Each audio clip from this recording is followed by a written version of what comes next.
दोस्तों, आज की कहानी हमें भेजी है विनीत जी ने। ये घटना उनके साथ घटी घटना पे आधारित है। तो मैं विनीत जी के पॉइंट ऑफ व्यू से आप सबको ये कहानी सुनाऊंगी।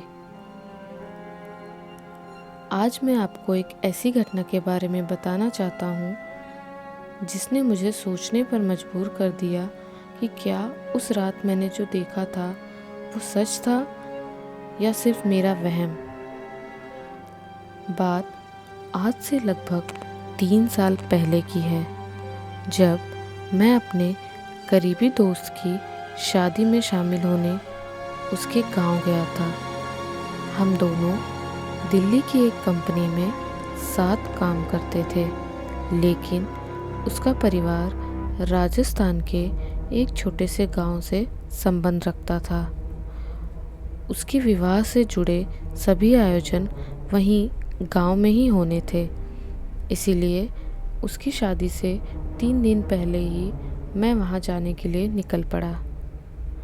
जयपुर एयरपोर्ट पर उतरने के बाद मैंने उसके गांव पहुंचने के लिए एक टैक्सी की।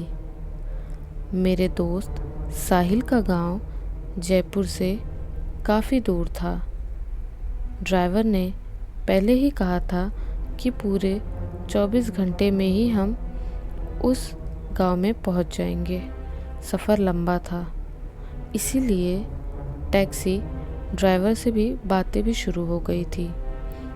बातें करते करते उसने गांव देहातों में फैले भूत प्रेतों के किस्सों का जिक्र छेड़ दिया। ड्राइवर का कहना था कि जिस गांव में मैं जा रहा हूँ वहाँ तो डायनों का आना बहुत आम है। उसने मुझे एक नहीं ना जाने कितने ही किस्से सुना दिए उस गांव और डायन से जुड़े हुए। अब आप तो जानते ही हैं कि दिल्ली जैसे महानगर में रहने वाला युवा कहाँ इन आत्मा और डायनों की बात पर यकीन करता। मेरे जैसे अधिकांश लोगों के लिए ये सब सिर्फ मनोरंजन का एक जरिया हो सकता है, इससे ज़्यादा और कुछ नहीं। लेकिन शायद वह आखिरी बार था जब मैंने इन सब काली शक्तियों को बस एक मजाक के रूप में लिया था, क्योंकि उसके बाद तो जैसे मैं इन सब पर ना सिर्फ विश्वास करने लगा बल्कि हर समय इनकी उपस्थिति का एहसास भी करने लगा। ड्राइवर का कहना था कि सुबह 8 बजे तक हम अपनी मंजिल पर पहुंच जाएंगे। रात 10 बजे के आसपास हमने एक ढाबे पर खाना खाया और फिर सफ़र की थकान की वजह से आँख लग गई। अचानक हमारी गाड़ी ख़राब हो गई, और वो भी ऐसी जगह जहाँ से कुछ भी मदद मिलना लगभग नामुमकिन था। मुझे समझ नहीं आ रहा था कि क्या किया जाए। सुबह होने का इंतज़ार भी नहीं कर सकते थे और आसपास कोई ठीक जगह भी तो नहीं थी। ड्राइवर का कहना था कि 2-3 किलोमीटर पर एक ढाबा है, आप वहाँ पहुँच जाओ, मैं गाड़ी ठीक करवा कर आ जाऊँगा। मैंने उसकी बात मान ली और पैदल चलने लगा।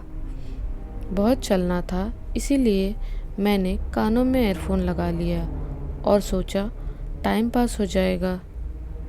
कुछ दूर चलते ही मुझे ऐसा लगा जैसे मेरे साथ कोई चल रहा है। बड़ी तेज़ महक सी आई और बहुत देर तक अपने साथ किसी और के होने का एहसास हुआ। पहले तो लगा कि जैसे यह मेरा वहम है, लेकिन धीरे धीरे वो वहम हकीकत, या यूं कहे भयानक हकीकत की शक्ल लेने लगा।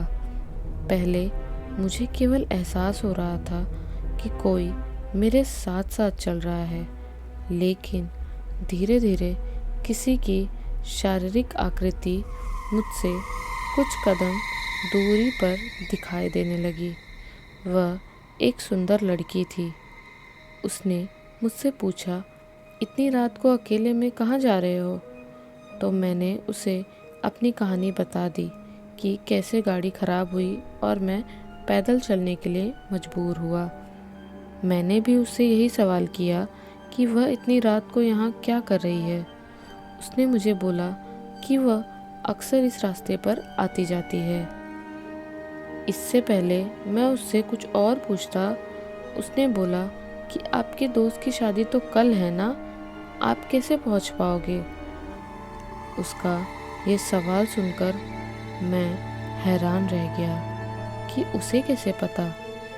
मैंने पूछा, आपको मेरे दोस्त की शादी के बारे में कैसे पता? तो उसने मुझे बताया कि ऐसे ही। मैं चुप हो गया। उसने अपना नाम कविता बताया था। फिर वह कोई अजीब सा गाना गुनगुनाने लगी और मैं चुपचाप उसके साथ चलता रहा। आगे बढ़ा तो सामने एक बड़ा और घना पेड़ दिखाई दिया। मैं उसकी तस्वीर उतारने लगा तो उस लड़की ने मुझे ऐसा करने से मना किया और बोला कि ऐसा नहीं करना चाहिए, रात के समय किसी पेड़ की तस्वीर नहीं उतारनी चाहिए। मेरी नज़र अचानक पेड़ से थोड़ी दूरी पर खड़ी 3 औरतों पर गई।